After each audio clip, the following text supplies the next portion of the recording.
Hello friends, welcome to लोक सेवक। मेरा नाम है विशाल चौहान और यूपीएससी की सिविल सर्विस एग्जामिनेशन की प्रिपरेशन के लिए एथिक्स, इंटेग्रिटी एंड एप्टीट्यूड यानी GS4 के लिए हमारी जो ये सीरीज चल रही है, इस सीरीज में चैप्टर फर्स्ट चल रहा है हमारा, that is ethics and human interface. And ethics and human interface में आज हम पढ़ने जा रहे हैं determinants of morality of individual acts, यानी कि इंडिविजुअल एक्ट्स मॉरल है या नहीं है। अगर मॉरल है तो कितने मॉरल हैं, कितनी डिग्री है मॉरलिटी की। अगर इमॉरल है तो कितने इमॉरल हैं। We need to understand that in today's session. Now for those who have not joined these classes, in the description of this session you will get the link of my website from where you can check out my course, so make sure that you access that. All right, and make sure that you watch this whole video so that you will be able to understand this concept thoroughly. Now let us start with today's topic. So the chapter 1 of ethics, that is ethics and human interface. In this today we are going to understand the very simple topic, that is determinants of morality of individual acts.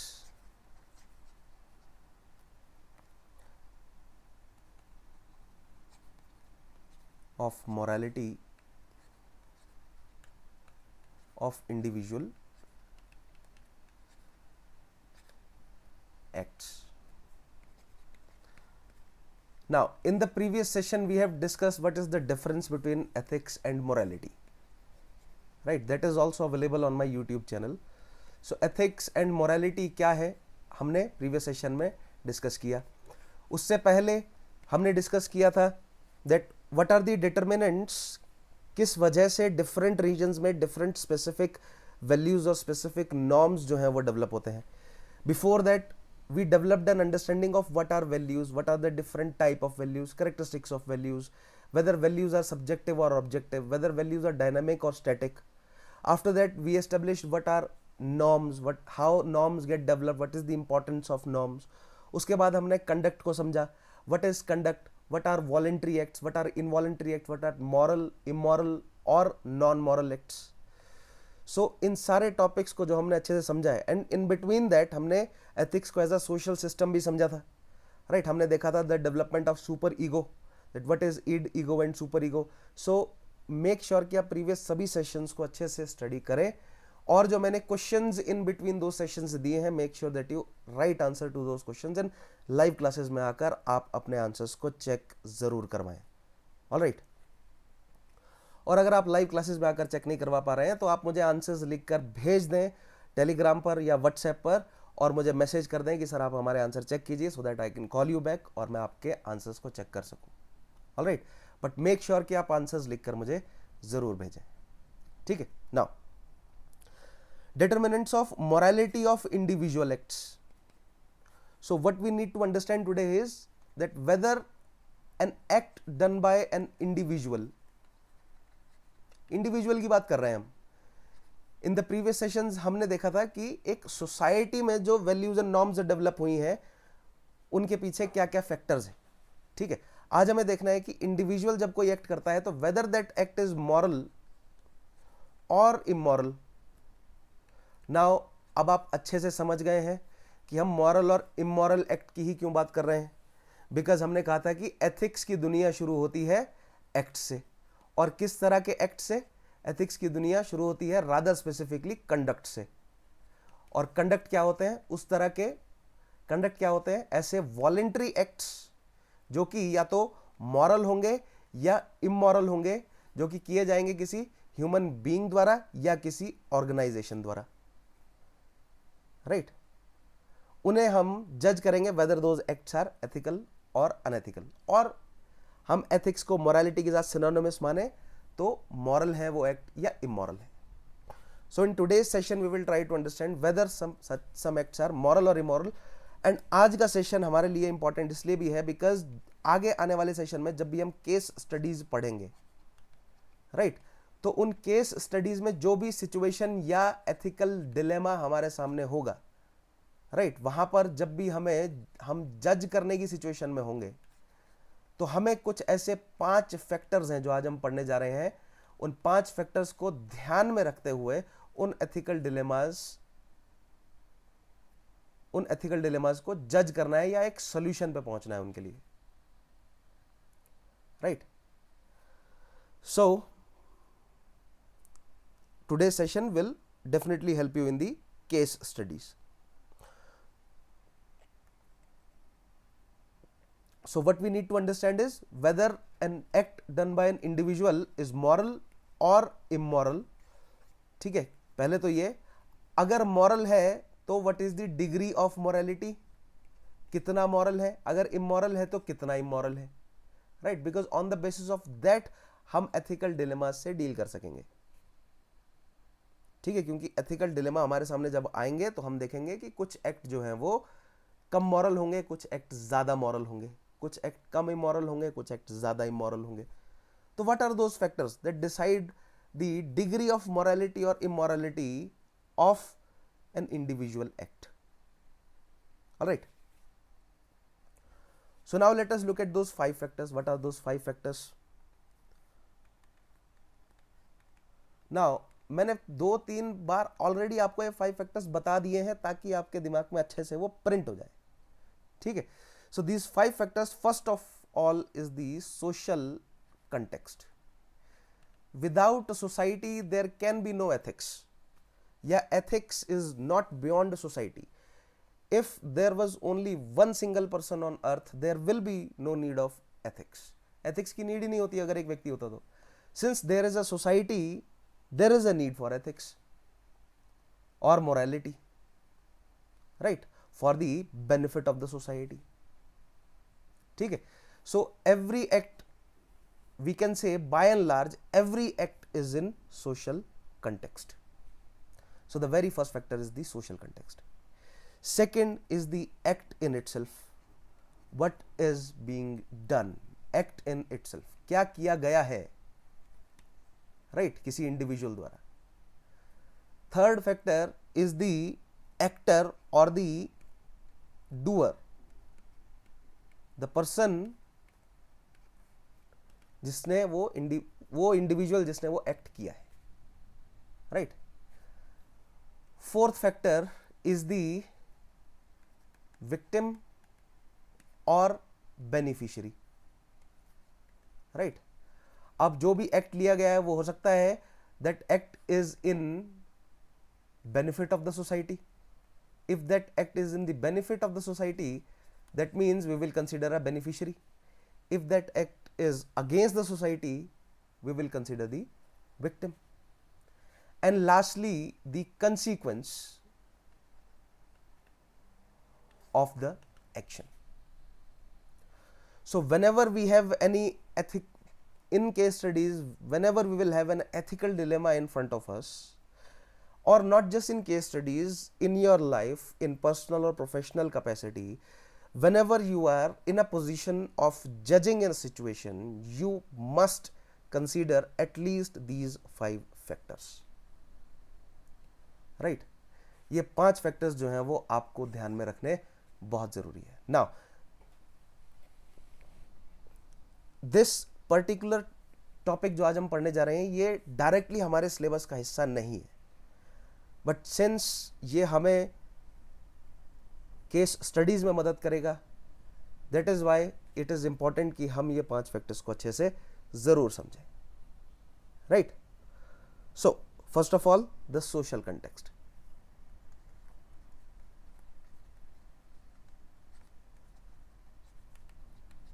मैंने क्या कहा that there is no ethics beyond society, ethics is within the realm of society. So we can consider the social context as a superset. एक बड़ा set है, ये पूरा circle जो है वो सोशल कंटेक्स्ट, सब कुछ सोसाइटी के अंदर ही हो रहा है, ठीक है। And right that the centre of this social context is the act, right, what is done by an individual, the act. So the act is done by an actor or a doer, so that is within social context. Act is done to a victim if it is against the society, or if it is in benefit of society, then we have a beneficiary or beneficiaries. right? And lastly we have the consequences. So you can use this diagram in your examination. This is the social context. So the act, the actor, the victim, beneficiary and the consequences, all of these they lie inside the social context, right?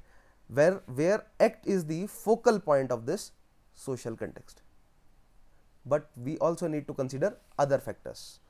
ठीक है? In earlier societies में judgment में क्या किया जाता था? In primitive societies, in earlier societies, act was considered as the sole focal point, right? और act के basis पर judgment दी जाती थी. Let's say somebody killed someone, right? Now that killing is done maliciously, or that killing is done in cold blood, or that killing is done in self defense, all of this doesn't matter. What matters is the act of killing. If someone killed someone, the judgment is eye for an eye, right? Or whatever the law of the land, right? So act को ध्यान में रखकर judgement जो है वो दिया जाता था, अदर फैक्टर्स को ध्यान में नहीं रखा जाता था, right? Even if the act of killing is done in self defence, केवल एक्ट को ध्यान में रखा जाएगा, अदर फैक्टर्स को ध्यान में जो है वो नहीं रखा जाएगा. बट जैसे जैसे हम इस तरह की प्रिमिटिव ज्यूरिस्प्रूडेंस से बाहर निकले, हमने बेटर लीगल सिस्टम्स जो है वो डेवलप किए, right? This primitive jurisprudence is the abstract part ना, राइट? सो वेयर क्या कह सकते हैं हम, एक सेंस ऑफ जस्टिस तो थी, but that justice is not complete, because हमने क्या कंसीडर नहीं किया, अदर फैक्टर्स को कंसीडर नहीं किया, हमने सोशल कंटेक्स्ट को जो है वो कंसीडर नहीं किया. तो सोशल कंटेक्स्ट क्या है? एज ए सेड, सोशल का मतलब क्या है? Social consist of all. It not just mean the social factors or society, it also means the economic activities or the political activities or the religious activities, the cultural activities, all of this is considered under the social context, right? And ethics can never,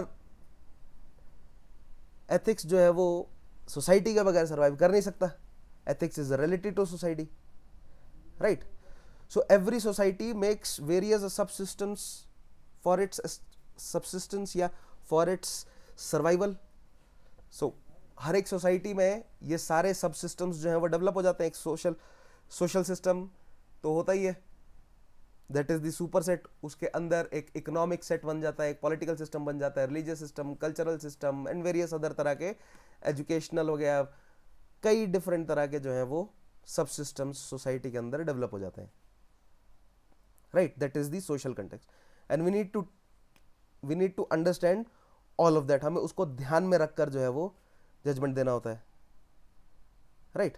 And whenever all of these subsystems, these are the subsystems of the society, when they work in coherence,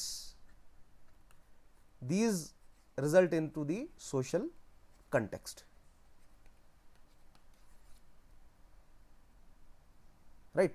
So I think ये हम पहले भी काफ़ी बार discuss जो है वो कर चुके हैं, that society is the superset and all these subsystems are present within the society. ये सोसाइटी का हिस्सा है. पॉलिटिकल सिस्टम हो गया, इकोनॉमिकल सिस्टम है, रिलीजियस है, कल्चरल है, एजुकेशनल है, राइट? जो भी है, ज्यूरिस्प्रूडेंस हो गया, लीगल है, right, etcetera etcetera etcetera. All of these are part of society. And all of these working together results into the social context, and whenever we are making a judgment, we need to understand the social context, in what social context that act is being done. अब हो सकता है कि यहां तक आपके sir के ऊपर से जो है वो बात जा रही हो, ठीक है, तो एक एग्जाम्पल के माध्यम से समझाने की आपको मैं कोशिश करता हूं। Consider this only in India. India की बात करते हैं पहले हम। In the northern Indian states, let's say of Haryana और वेस्टर्न यूपी की बात कर लें, पंजाब की बात कर लें, पार्ट्स ऑफ राजस्थान की बात कर लें, ठीक है, that is northern side of Rajasthan की बात कर लें, ठीक है। इन राज्यों में, in specially in Hindu family,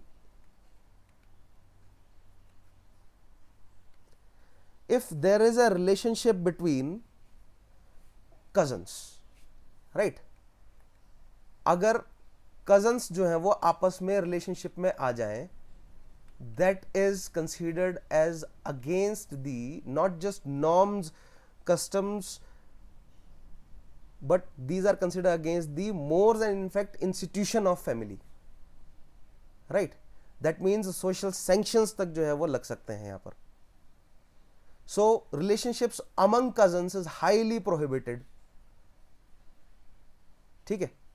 but वहीं जैसे ही आप हिंदू फैमिलीज में ही सेंट्रल इंडिया से सदर्न इंडिया की तरफ बढ़ेंगे, right, parts of Madhya Pradesh, parts of Maharashtra and then southern India में आप जाएंगे, देन रिलेशनशिप्स और marriages among cousins is plausible.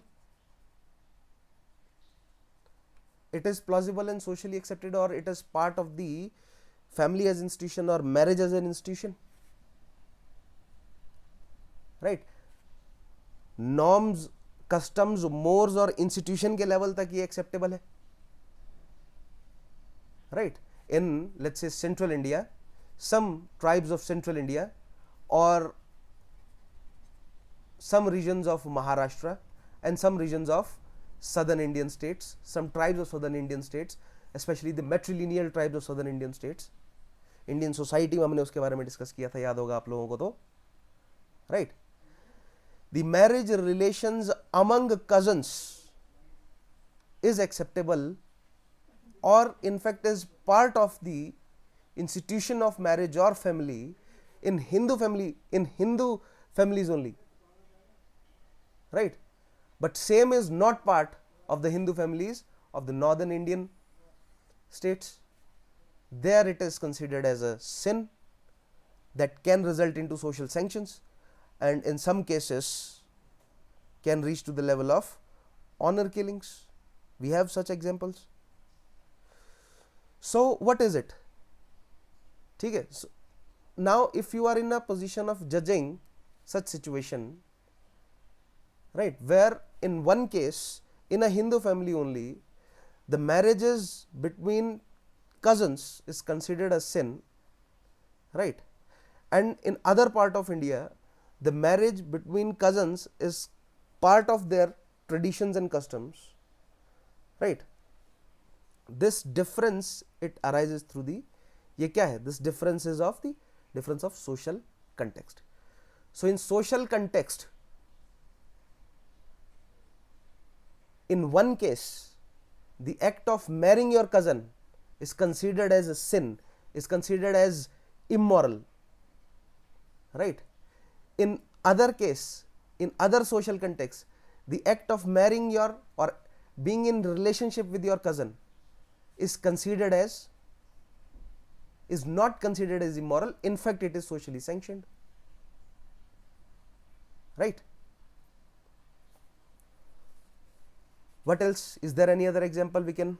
Yes, we can also consider the Indian Muslims. Now if we take the examples of Indian Muslims,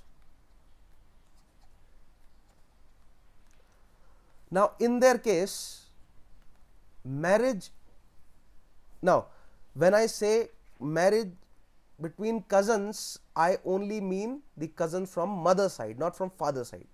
In Hindu families जहां पर cousins के बीच में relationship और marriage को अलाउ किया जाता है, that is among the mother side, from the maternal side, not from the paternal side in Hindu families, right.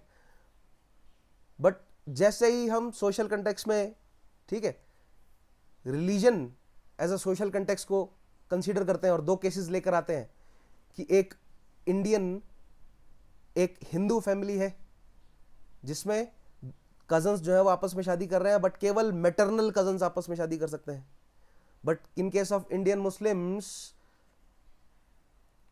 Cousins आपस में शादी कर सकते हैं, भले ही वो पैटर्नल कजन्स हो या मैटरनल कजन्स हो, सिबलिंग्स आपस में शादी नहीं कर सकते. यानी जो इमीडिएट ब्रदर्स एंड सिस्टर्स हैं, they can not marry each other. That is prohibited in Islam also. But in Indian Muslims and Muslims out of India also, but let us consider Indian Muslims in this example, they can marry their cousins from both paternal as well as maternal sides. So again social context change हो गया ना.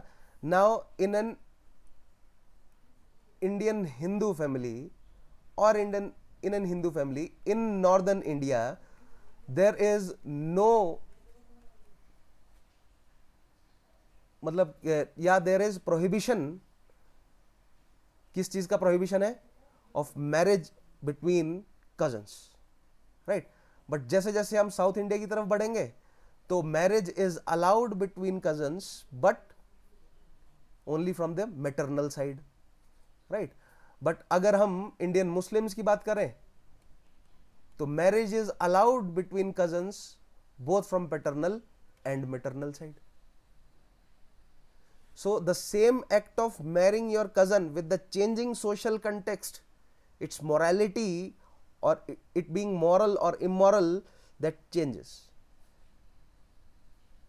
right. That is why we need to consider the social context. So what we can say, a single act can be moral or immoral if the social context changes, right.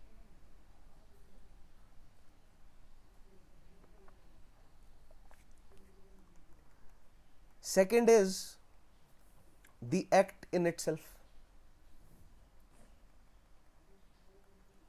So social context का क्या हमारे पास conclusion आया? That a single act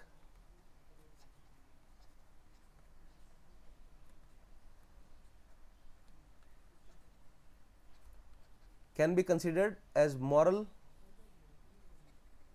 or immoral if the social context, with the changing social context.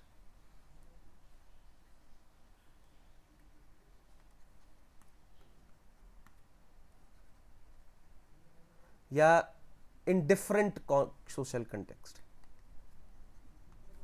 in different social context, right. So we need to be acceptable of differing social context. We need to be not just accept but also be tolerant towards changing social contexts. Now as long as they are according to the law of land, that the law of land is supreme, ठीक है. But if the act is under the purview of the law of land, then the changing social context, we need to be tolerant for those, right. इसका मतलब ये नहीं है कि social कि हमें हर एक्ट की तरफ टॉलरेंट होना है just because it is acceptable in a certain social context. नहीं, लास्ट हमारा फिल्टर क्या है? लॉ ऑफ द लैंड, हमारा कॉन्स्टिट्यूशन, हमारा जो कानून है, हमें उसको उसके अंदर रहते हुए, ठीक है. यानी कि रीजनेबल रिस्ट्रिक्शंस जो हैं वो आरएनआर जो है वो हमेशा लागू है.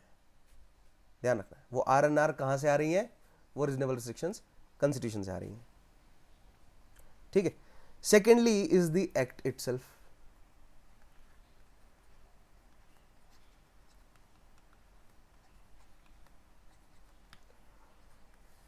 Now earlier we used to only consider the act in itself.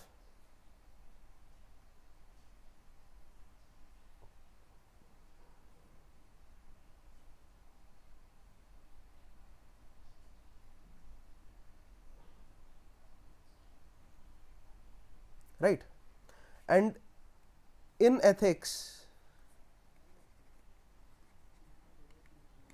in ethics, the interpretation given given as per the social context, it matters.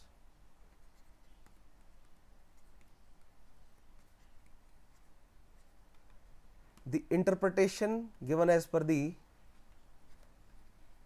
social context, it matters. So that means we need to consider not just act but also its intensity. अब इसका क्या मतलब हुआ, या ये जो statement मैंने बताई इसका क्या मतलब हुआ? For example, let us consider adultery in a marriage relationship. Now you guys are adults, right? So आपको कंफर्टेबल होना चाहिए इस तरह के एग्जांपल्स के लिए, because these are real life examples. आगे जब आप सर्विसेज में जाएंगे, सिविल सर्विसेज में जाएंगे, तो इस तरह के केसेस अगर सिविल मामलों के साथ डील करना आपको पड़ा तो इस तरह के बहुत सारे केसेस आपके सामने आएंगे. ठीक है. Now adultery in marital relationship.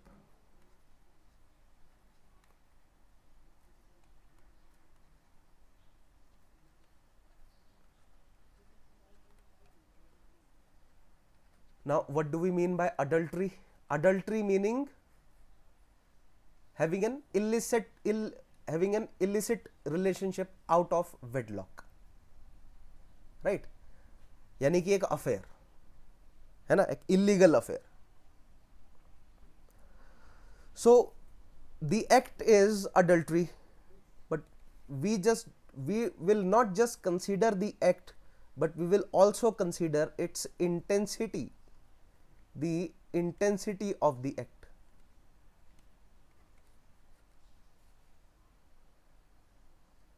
Right?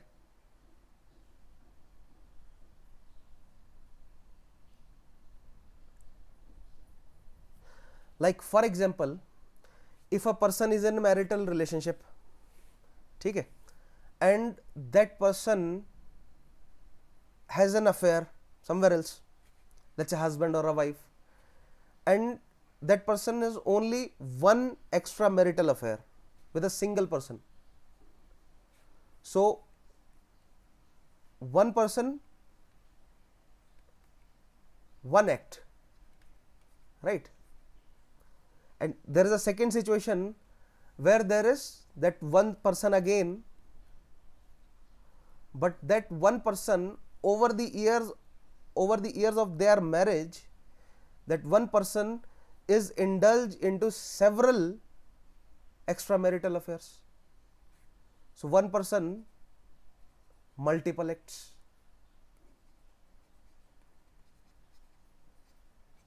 So which one is, the act is the same, the act is adultery, but which one is more intense, right?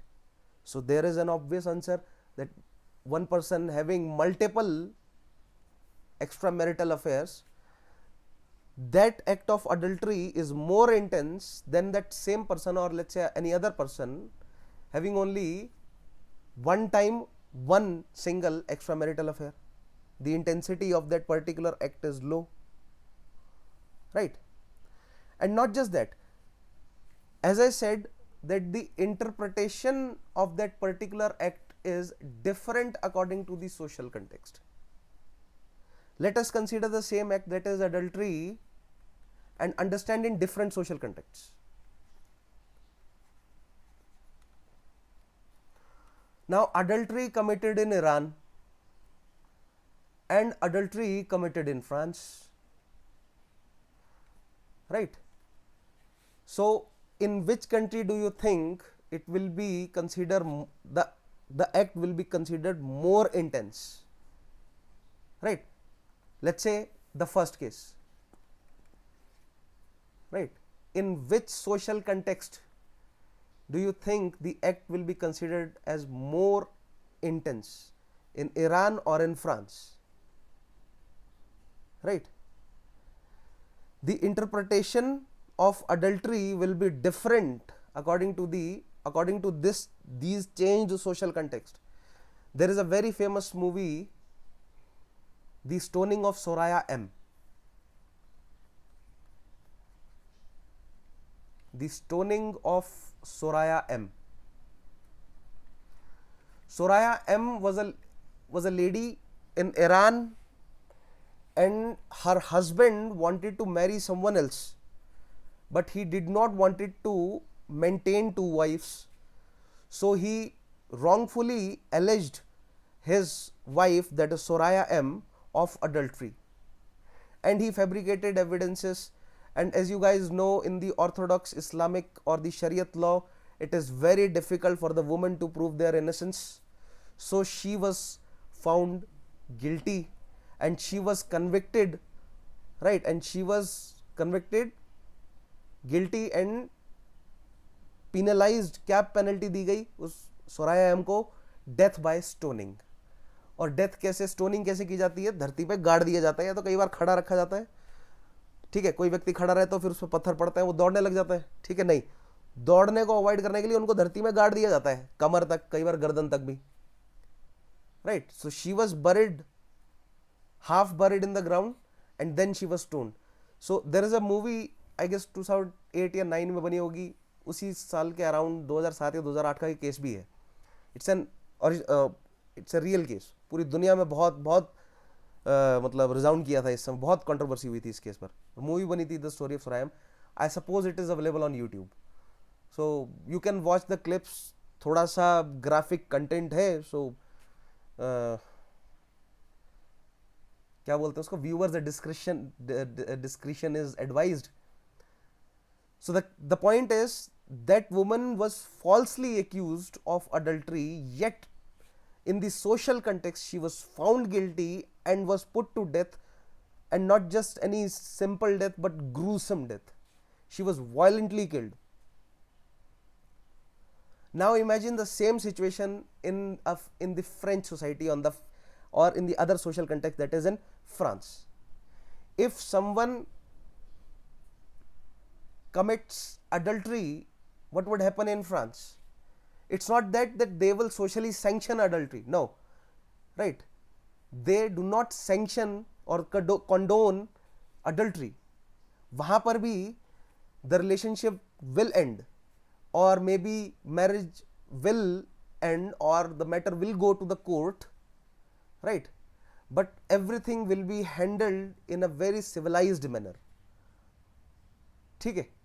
Not like stoning वगैरह जो है वो नहीं की जाएगी, ब्रूटल ग्रूसम डेथ जो है वो नहीं जाएगी. नेवरदलेस अडल्ट्री जो है वो एज अ सिन वहां पर भी कंसीडर किया जा रहा है, बट कितना इंटेंस सिन कंसीडर किया जा रहा है. In Iran it was considered so intense that the punishment is death, and in case of France with the changing social context, it is considered as a sin, right? But let's say in case of France, the accusation of adultery was not false, rather it was correct, right? And it was proved in the court of law. The punishment is not gruesome, maybe it is only that particular, let's say if the husband committed the adultery, that husband will have to pay the alimony to the wife or child support to the wife for the upkeep of their children, right? So with the changing social context, in the more secular French society, the same act of adultery will not meet such gruesome fate as Soraya M did. In case of a highly orthodox Iranian society, she faced a capital punishment through stoning, right? So when I say France, I say it's a secular country. चलो ये भी समझा ही देता हूँ. The French secularism is not as the secularism of US, UK or India. We have a very positive sense of secularism, where state not just respects but also supports all religion. But in case of France, it's not that they do not respect religion, but they do not support any religion also, right? In the public capacity, no one is allowed to practice their religion. That is why there is many debates on Sikhs wearing their turbans or wearing their kirpans, or on Muslim ladies wearing burqas or hijabs. or niqabs, right? And many other religious practices, right, openly जो है वो नहीं करने देते हैं France में, ठीक है. Same is the case of China. China, although China do not, China say that we are communist. वो कहते हैं हम तो रिलीजन में मानते ही नहीं, सेकुलर नहीं है, वो कम्युनिस्ट है. वो कहते हैं हम सोशलिस्ट कम्युनिस्ट हैं, हम रिलीजन में मानते ही नहीं, तो पब्लिकली कोई परफॉर्म नहीं करेगा, घर में जाकर करो जो करना है. बट हम फ्रांस का केस कंसिडर कर रहे हैं. France consider themselves secular, but their model of secularism is different from our model, right. Now in most liberal societies such as France, adultery is considered as a sin, right? In case of India, India is fairly liberal as of now, right? And in India also, adultery in social context, it is considered as a sin, not so much in the eyes of law, but in social context it is still considered as a sin, right? So what we can conclude here, that the act in itself, its intensity and interpretation is given by social context. So मैंने आपको क्या कहा, social context is the, ये सारे चीजें act जो है वो सोशल कंटेक्स्ट के अंदर ही है. यानी एक्ट की इंटेंसिटी एंड एक्ट का इंटरप्रिटेशन किसके अकॉर्डिंग होगा, सोशल कंटेक्स्ट के अकॉर्डिंग होगा. Whether that act is considered sin or not. Like for example, the Nordic countries during the era of Vikings, let's say 7th, 8th, 9th century CE, right?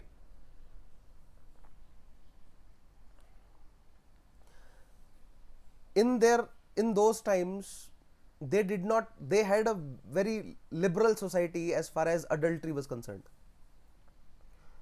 right? So they had very open relationships. Not just that, Greeks used to have very open relationships also, and so goes for Romans. But that doesn't mean that sexual promiscuity was not considered as a sin in their society, right? So try to look for sexual promiscuity in Romans. What was their standards, what were the Greeks standards, or Nordics के क्या standard थे, right? Europeans के, Germanic tribes के, then Romans के, then Ottomans के या Turkish लोगों के, Arabians के, then Indians के, South East Asians के, Chinese के, इन सभी के क्या क्या जो है वो वैल्यू सिस्टम थे. So try to look for, and not just for the marital relationships, but other type of institutions जो हैं वो सोसाइटी के, उनको लेकर क्या क्या वैल्यू सिस्टम्स थे एंशियंट टाइम्स में, मेडिवल टाइम्स में. थोड़ा सा गूगल सर्च जो है वो जाकर आप करिए. Not just Google search, we have many artificial intelligence tools now, right? Use those to enhance your information base. Internet का यूज करना सीखिए with changing times, right? Artificial intelligence का, although I would not say that they are 100% accurate, but ask them for, what you need to do is ask that particular AI program for sources. जब वो sources दें, so then go to those sources and पढ़ो उसमें से जाके, ठीक है? So what we can say, that any act, its interpretation, its intensity and interpretation, again it is given by the social context. It is not outside the purview of, nothing is outside the purview of social context, right? Third is the actor or the doer, जिसने वो काम किया है, actor or the doer, right? So here we need to consider the background of that actor or the doer. So from where they are coming, ठीक है, what made them commit that particular act, background of the actor. Now all of this is important for case studies, mind it. We need to, whenever we will be dealing with case studies, we need to consider first the social context, then the act. So act in itself, how it is, its intensity and interpretation, how it is connected to the social context, then the actor or doer, what is the background of the actor or the doer, right? Like for example, in primitive systems background कोई नहीं देखता था, right? कि क्या background जो है वो उस एक्टर का रहा, उस व्यक्ति का रहा, उसने ये एक्ट क्यों किया, क्या पीछे कारण रहे होंगे. But in modern times with the developed, more developed jurisprudence, we look for the background of the actor. In primitive times they only looked for the immediate circumstances, right? So background or immediate circumstances. And there is another term, intention, or in legal terms it is known as mens rea.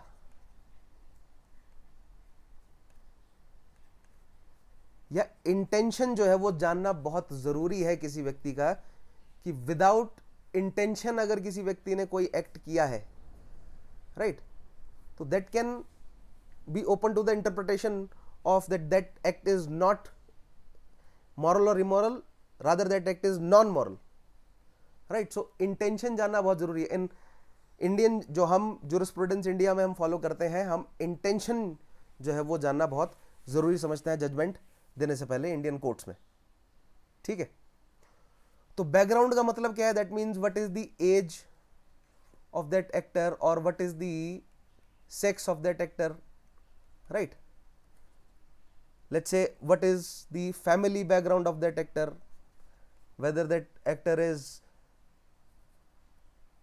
from a established family background or that actor was an orphan or result of a divorce, right, or there was no mother, ठीक है, माता नहीं थी उस व्यक्ति की तब उसने वो एक्ट किया है, right. What was the educational background, किस तरह की एजुकेशन है, एजुकेशन है भी या नहीं है. फाइनेंशियल बैकग्राउंड किस तरह का है, किस तरह की पैसे की समस्या है, संपन्न है या नहीं है, right. From the very early childhood से लेकर प्रेजेंट टाइम तक क्या रहा है फाइनेंशियल बैकग्राउंड. कोई मेडिकल फैक्टर इन्वॉल्व है तो है या नहीं है, ठीक है. होशो हवास में थे या नहीं थे, या इंटॉक्सिकेटेड थे, इंटॉक्सिकेटेड अपनी मर्जी से थे या किसी और ने किया था. So many such important background की जो फैक्टर्स हैं इनको ध्यान में रखकर जो है वो डिसीजन लिया जाता है, राइट.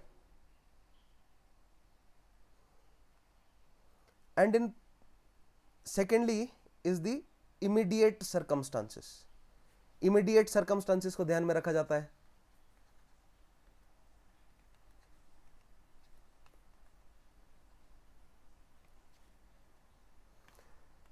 देखिए, एज की बात करें तो अगर 7 साल से छोटा है, ठीक है, 7 साल से प्लस नहीं है, तब तो उसके एक्ट को हम मॉरल इमोरल कह ही नहीं सकते, है ना.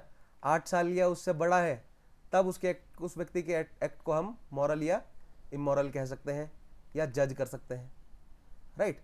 8 से 16 से 18 के बीच में है तो हम उन्हें ट्राई कर सकते हैं कोर्ट में एज अ जुवेनाइल, राइट. अब आप कहेंगे सर आपने 8 से 18 क्यों नहीं कहा, 18 के बाद अडल्ट होता है. नाउ एक्ट पर भी डिपेंड करता है, ठीक है. अगर एक्ट ग्रूसम है, हीनियस है, तो उन्हें तो 16 साल या उससे कम ईयर के बच्चों को भी जुवेनाइल जस्टिस बोर्ड ने रेकमेंड किया है to be tried as adults,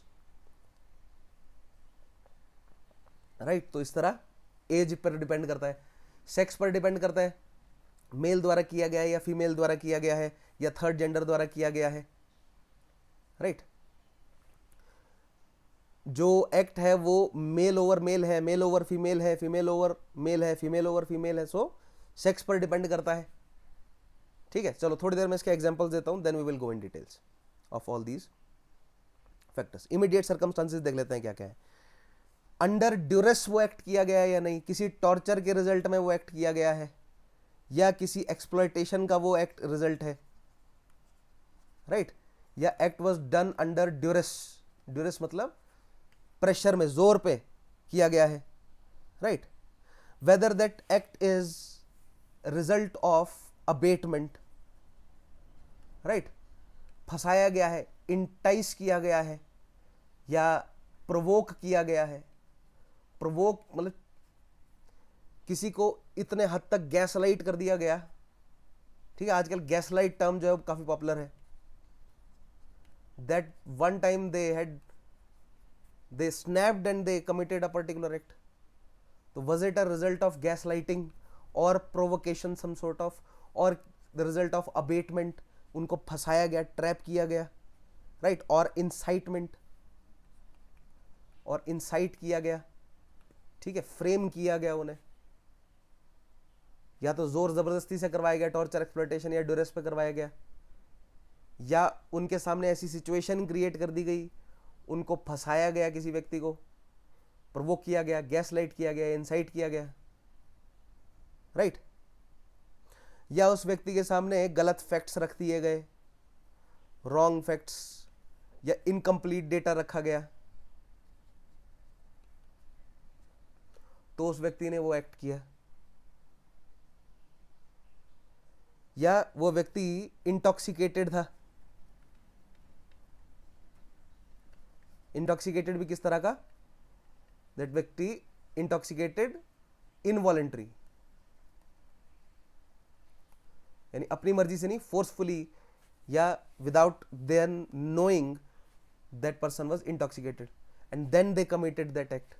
कोई भी एक्ट समझ लो, let's say the act of murder समझ लो, मर्डर के लिए ये सारे, मर्डर के लिए एज, मर्डर के लिए सेक्स, मर्डर के लिए फैमिली बैकग्राउंड, राइट, मर्डर के लिए एजुकेशन, फाइनेंशियल बैकग्राउंड और मेडिकल कंडीशन, राइट।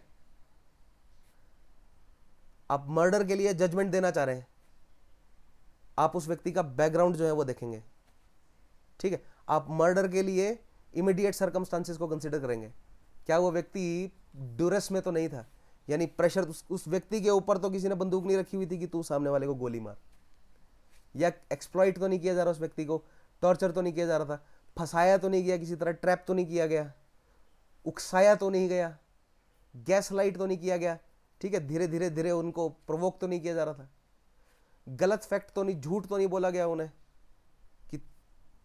कि तुम्हारे फैमिली वालों के साथ किसी ने ऐसा कर दिया, उसको ऐसा बोल दिया, उसने तुम्हारी फैमिली वाले को हार्म पहुंचा दिया, जबकि ऐसा हुआ नहीं, रॉन्ग फैक्ट्स दे दिए गए and that person went and killed someone else, right. या उस व्यक्ति को नशा करा दिया गया जबरदस्ती एंड नशे की हालत में उस व्यक्ति ने वो क्राइम कर दिया। So immediate circumstances were taken into account. And thirdly the intention. Now if I ask you that whether you can kill someone, that can you kill someone, and if you say that in there is no such situation that I will kill anyone, it is a lie. It is a very inherent, innate एक nature है हमारे अंदर, that is of survival, right. And अगर survival नहीं है तो super ego तो develop होता ही है हमारे अंदर, ठीक है। So no one can say that person can not kill someone,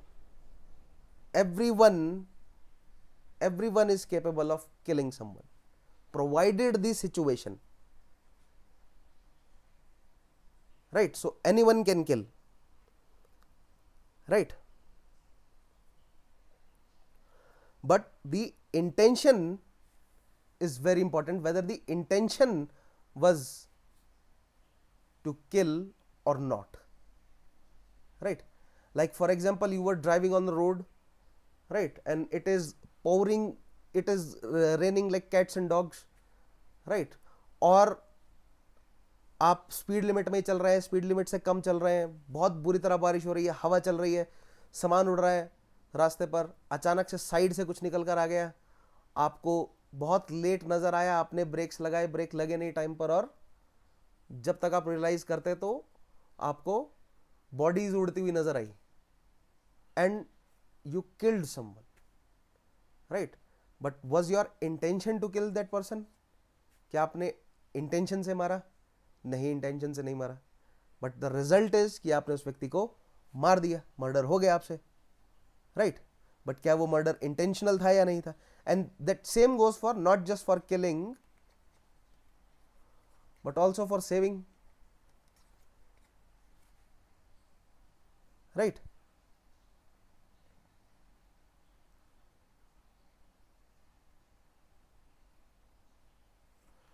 So if you have an intention,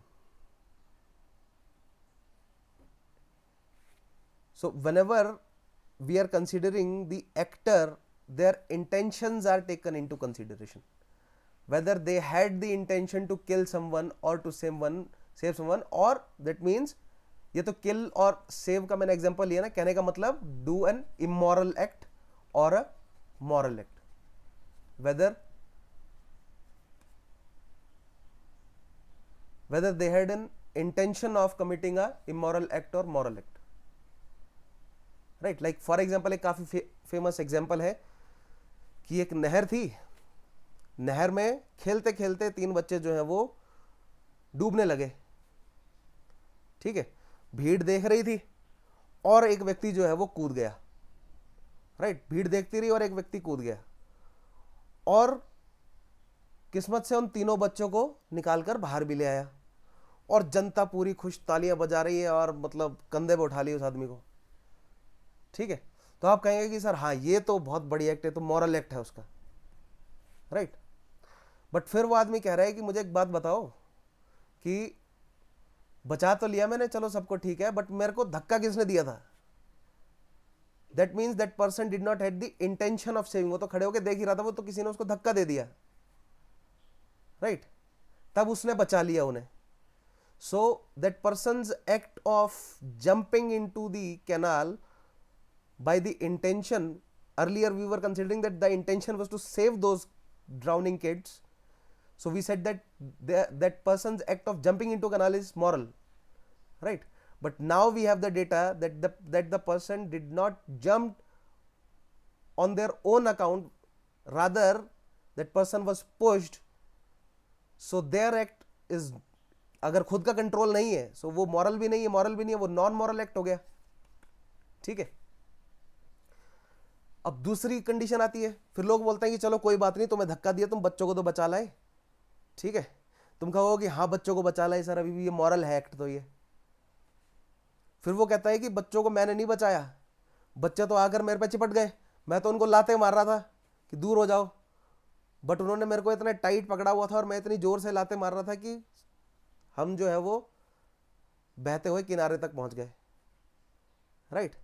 so that person was not trying to save them, but he was trying to save himself or themselves, right? So again their act can neither be considered as moral, immoral, but can be considered as non-moral. So the intention is very important whenever we are trying to ascertain whether an act is moral, immoral or non-moral. Intention होना बहुत जरूरी। If there is no intention the act is non moral.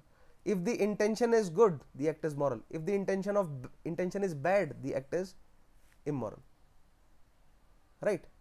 If the second thing is we will consider the immediate circumstances, and third thing is we will consider the background of the individual doing that particular act, right? Next is the victim or the beneficiary.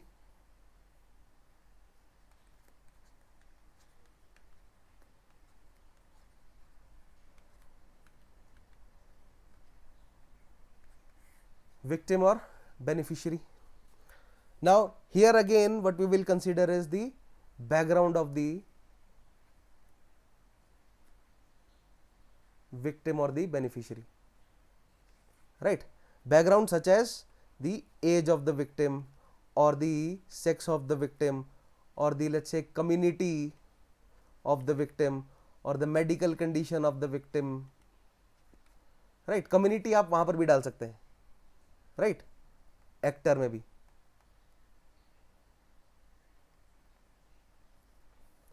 Or the financial condition. Now community, I just don't mean only religious but all other racial, creed, हर तरह की community. Educational है ना, जो students हैं वो भी तो एक कम्युनिटी बना सकते हैं ना, ठीक है? तो हर तरह की कम्युनिटी. लाइक स्टेट के द्वारा किया गया कोई action, if it is beneficiary for the student community और it makes student community a victim, right? So age, sex, community, medical conditions, financial conditions, education, family etcetera, ये सारी कंडीशंस जो है वो विक्टिम और बेनिफिशियरी पर भी लगेगी. लाइक फॉर एग्जाम्पल, वहां पर हमने मर्डर का एग्जाम्पल लिया था, यहां पर हम रेप का एग्जाम्पल लेते हैं. Now a rape, an act of rape is, एक रेप विक्टिम है एक वुमेन ऑफ एज 30 ईयर्स और a girl child of age 3 years और 3 months. आजकल ऐसे ऐसे केस सुनने को मिलते हैं. कान में 1 मिनट को तो दिमाग वो हो जाता है, ठीक है? खैर, अब इंटेंसिटी देखिए, कौन विक्टिम जो है वो ज्यादा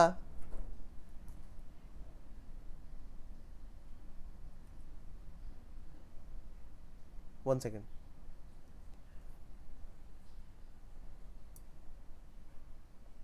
इतनी तेज हवा चल रही है,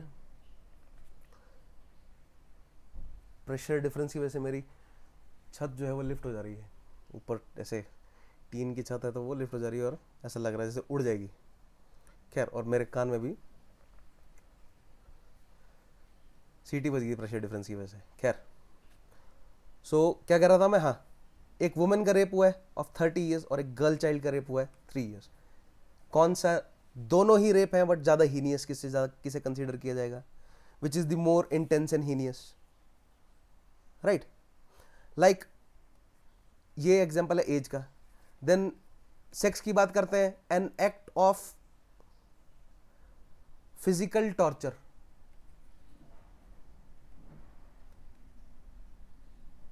like for example, physical torture नहीं, फिजिकल अब्यूज की बात करें. अब्यूज भी नहीं, सिंपल थप्पड़ मारने की बात कर लो. आपके भाई बहन है लेट्स से, ठीक है? आपने अपने भाई को थप्पड़ मारा, आपका भाई जो है वो आपके पेरेंट्स के पास गया और जाकर बोला कि मेरे को थप्पड़ मारा है इसने. तो आपको हो सकता है कि डांटा जाए, फटकारा जाए, ज्यादा कुछ ना हो, बोला जाए आपस में सुलटा लो. बट आपने अपनी बहन को थप्पड़ मारा और वो दौड़ कर गई पापा के पास, ठीक है? और पापा आए और पापा ने कूटा आपको बढ़िया, राइट? तो ऑन द बेसिस ऑफ, अब मैं ये नहीं कह रहा हूं कि फीमेल्स को जो है वो ज़्यादा प्रेफरेंस दी जाती है ऐसे केसेस में, right? But in many cases the physical torture और the acts done against female, they are considered more intense और हीनियस, और let's say simply more intense, right? इसका कारण क्या है? इसका कारण ये है कि हमारी जो सोसाइटी इस तरह डेवलप हुई है, हमने महिलाओं की सिचुएशन जो है वो रिलेटिवली इतनी वीक कर दी है, ठीक है? Same goes for community, whether that act is against a particular minority or a community which is not in a position of helping themselves. Like students की बात कर रहा था मैं. Now students are not in position of helping themselves, right? और stand up for themselves. 12वीं के board के बच्चे, 10वीं के बोर्ड के बच्चे अपना पढ़ाई करेंगे, प्रोटेस्ट करते फिरेंगे सड़क पे. इंडिया जैसे देश में जहां पर इतना कंपटीशन है, प्रोटेस्ट जो है वो कोई खासी लग्जरी नहीं है, जबकि डेमोक्रेसी में प्रोटेस्ट बहुत इंपॉर्टेंट है. बट कंपटीशन इतना ज़्यादा है कि समय कहाँ है किसी के पास प्रोटेस्ट करने का, और समस्याएं बहुत ज़्यादा हैं, ठीक है? Same goes for medical condition, like rapping raping someone who is sick, or let's say who is in comatose, coma में है कोई, राइट, और अब मेंटली चैलेंज्ड व्यक्ति है, उसको रेप किया गया, और एक फिजिकली मेंटली हेल्दी व्यक्ति को रेप किया गया, दोनों में से किस रेप को ज़्यादा हीनियस कंसीडर किया जाएगा?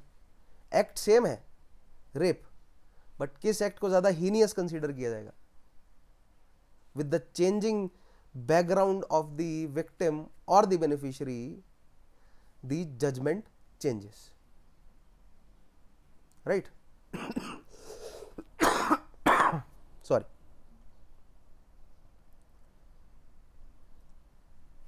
Then last is consequences. Sorry, acha, there is another thing, the role of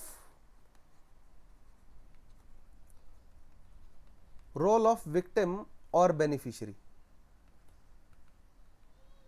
is also considered. Let's say the victim, the person who got victimized was the person who was gaslighting other person, right, or provoke कर रहा था, and then they became victim of their rage, right? Or let's say the person who is beneficiary was advocating, right, or motivating someone to help them, or advocating for their rights, and then they got the benefit.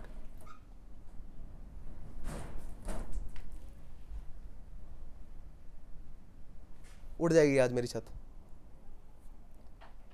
right? So the role of the victim, whether it is passive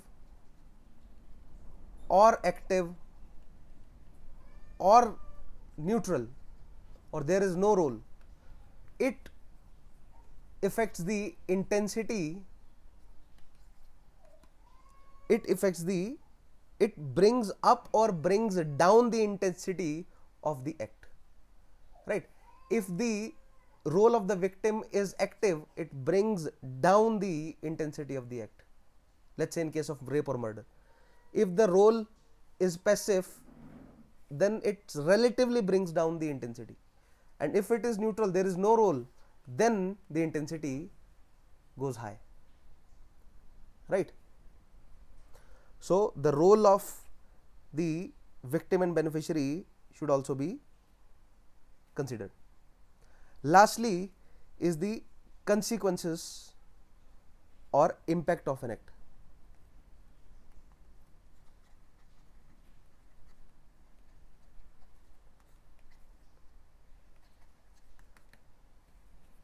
Right, so consequences on whom, किस पे act हुआ है, right, या sorry किसके लिए है consequences.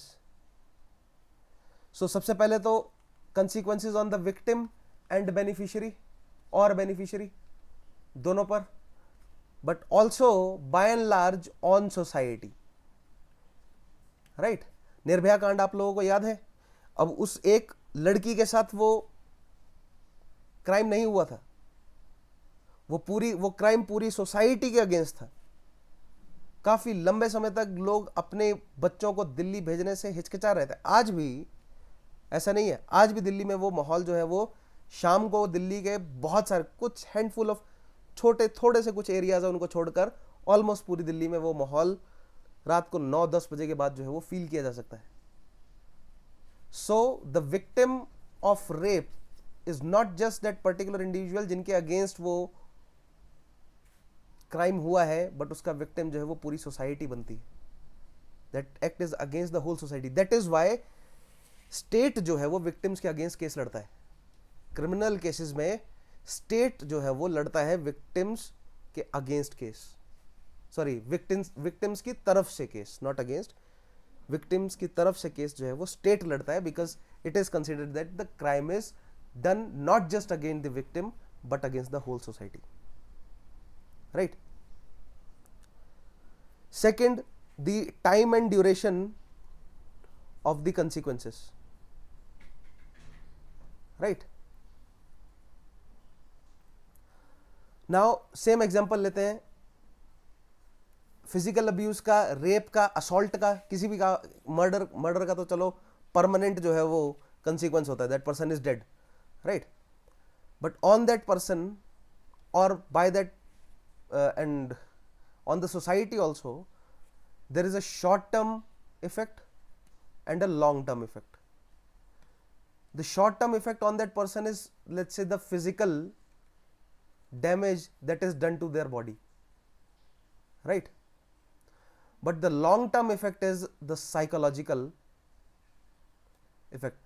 अभी recently Himachal Pradesh में एक महीने की बात है शायद, एक लड़की पर धारदार हथियार, दराती जो होती है ना, सिकल जो होता है घास वगैरह काटने के लिए, लकड़ी वगैरह काटने के लिए यूज होता है, उससे जानलेवा वार किया एक लड़के ने, 10 बार मारा, 10-12 बार मारा उसको, वीडियो बनी और पूरा काफी वायरल हुई थी उन दिनों.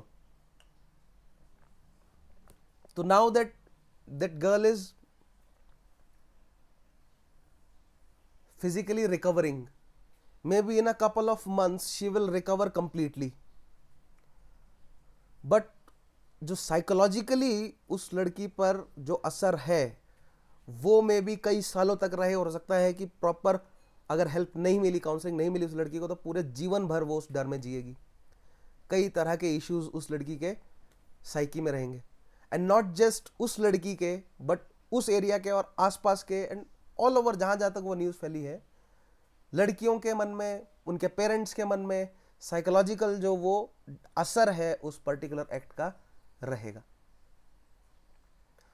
तो जो फिजिकल डैमेज है वो तो शॉर्ट टर्म होता है, साइकोलॉजिकल कुछ लोगों के लिए शॉर्ट टर्म हो सकता है, ठीक है, आज पता चला 2-4 दिन असर पड़ा लोगों को और 5वें दिन भूल गए, ठीक है, फिर वैसी चल पड़े, right, but generally the physical damage done to a person is short term, but the psychological damage is long term. You can also quote the Nirbhaya Kand or the Arushi Kand or the Nithari Kand. कई कांड हुए हैं, right? Then there is diversity of consequences. कई तरह के consequences होते हैं, right? Like one is the physical consequences or psychological consequences, financial consequences, socio और political consequences, या social और political आप अलग अलग लिख सकते हैं, या political, कई तरह के consequences जो हैं वो एक्ट के हमें देखने को मिलेंगे, right? Nevertheless, all these factors are taken into consideration, and on the basis of the complex interpretation, while considering all these factors, a judgment is given, especially our judicial officers, right? And whenever we will study the case, different cases, या जब भी हम ethical dilemmas को study करेंगे तो ये 5 factors को हम ध्यान में जरूर रखेंगे, right? So what are these 5 factors? That again to conclude, the 5 factors are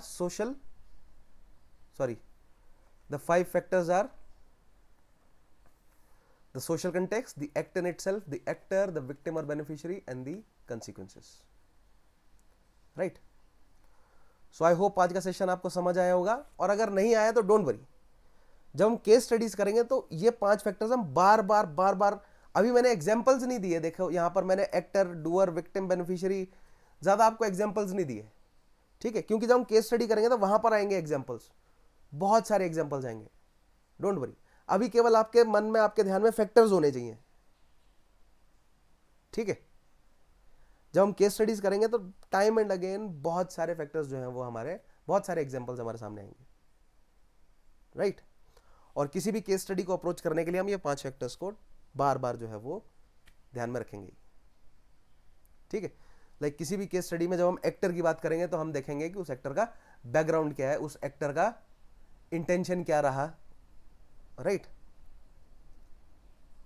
victim का बैकग्राउंड क्या है, विक्टिम का रोल क्या रहा, कंसीक्वेंसेस क्या रहे, लॉन्ग टर्म कंसीक्वेंसेस है, शॉर्ट टर्म कंसीक्वेंसेस क्या रहे, ठीक है, फिजिकल रहे, साइकोलॉजिकल रहे, फाइनेंशियल, सोशल, किस तरह के जो है वो कंसीक्वेंसेस रहे. So we will consider all these factors while studying the case studies. All right, so that is all for today's session. Thank you for watching. Right, मिलते हैं नेक्स्ट क्लास में.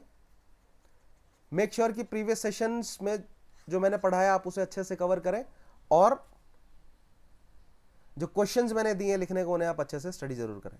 And those who want to join my course, make sure that you check out the description box, और जो pinned comment है उसमें मैंने link दिया अपनी वेबसाइट का. Make sure that check out that link. Alright, और मेरी कॉन्टैक्ट इन्फॉर्मेशन भी अवेलेबल होंगी वहां पर, so you can approach directly. Right, मुझसे आप डायरेक्टली जो है बात कर सकते हैं. So that is all. मिलते हैं नेक्स्ट क्लास में, तब तक के लिए अपना ध्यान रखिए. Take care, have a nice day.